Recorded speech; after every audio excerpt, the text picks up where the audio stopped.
সকালের কুয়াশায় ঢাকা ছোট্ট গ্রাম চন্দনপুর। এই গ্রামে বছর ঘুরলেই সবচেয়ে বড় আলোচনা হয় কে হবে নতুন মেম্বার। কারণ মেম্বার মানেই রাস্তা, টিউবওয়েল, ভিজিডি কার্ড আর গ্রামের ভবিষ্যৎ। এবার নির্বাচনে দাঁড়িয়েছে দুজন, একজন হাশেম চাচা, বহুদিনের পরিচিত মুখ, কথা বড় বড় কিন্তু কাজ কম। আরেকজন রফিক, গ্রামেরই স্কুলের সাবেক ছাত্র, সোজাসাপটা আর পরিশ্রমী। নির্বাচনের দিন যত এগোয় গ্রাম তত গরম হয়ে ওঠে। হাশেম চাচা বাড়ি বাড়ি গিয়ে বলেন, আমাকেই ভোট দাও, আগেও দিয়েছ, এবারও দিও।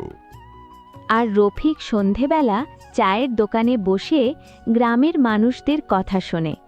কেউ বলে রাস্তার কথা, কেউ বলে স্কুলের বেঞ্চ ভাঙা, কেউ বলে পানির কষ্ট। একদিন বুড়ো মুচি গফুর চাচা বলল, বাবা, কথা নয়, কাজ চাই।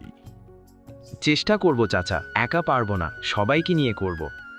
একদিন চায়ের দোকানে হাশেম চাচা সবাইকে বলল, আরে, কালকা দিনের পোলা কি দেশ চালাবে?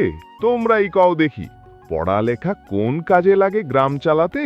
তোমরা ভালো থাকতে চাইলে আমাকে ভোট দিও, দেখবা শান্তিতে থাকতে পারবা, কথা দিলাম। রফিকের কানে এসব কথা গেলেও সে কখনোই এর প্রতিবাদ করত না। ভোটের দিন এলো। সকাল থেকে একটানা বৃষ্টি, রাস্তাঘাট সব কাদা আর পানিতে পরিপূর্ণ। কেন্দ্রে যাওয়ার কোনো উপায়ই নেই। গ্রামের মানুষ বুঝতে পারল হাশেম চাচা গত 5 বছরে কোনো উন্নয়নই করেনি। তার জন্যই রাস্তার এই এখনো বাজে অবস্থা। চাচা, কেমনে যাব কেন্দ্রে? রাস্তার অবস্থা খুব খারাপ, ভোটাররাও বা যাবে কেমনে? হাশেম চাচার আর বুঝতে বাকি রইল না, সে গত 5 বছর গ্রামটার কোনো উন্নয়নই করেনি। আমাগো কষ্ট হলেও যাওয়া লাগবে ভোট কেন্দ্রে। আমাগো রফিককে জিততেই হবে। এই গ্রামকে সবাই মিলে ঠিক করব।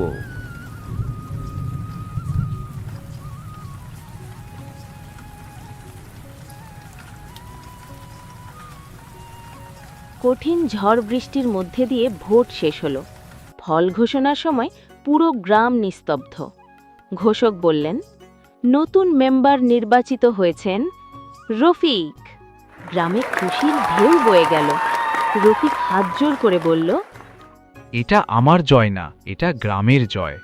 কয়েক মাসের মধ্যেই কাঁচা রাস্তা পাকা হলো, স্কুলে নতুন বেঞ্চ এলো, টিউবওয়েলের পাশে নাম লেখা হলো চন্দনপুর।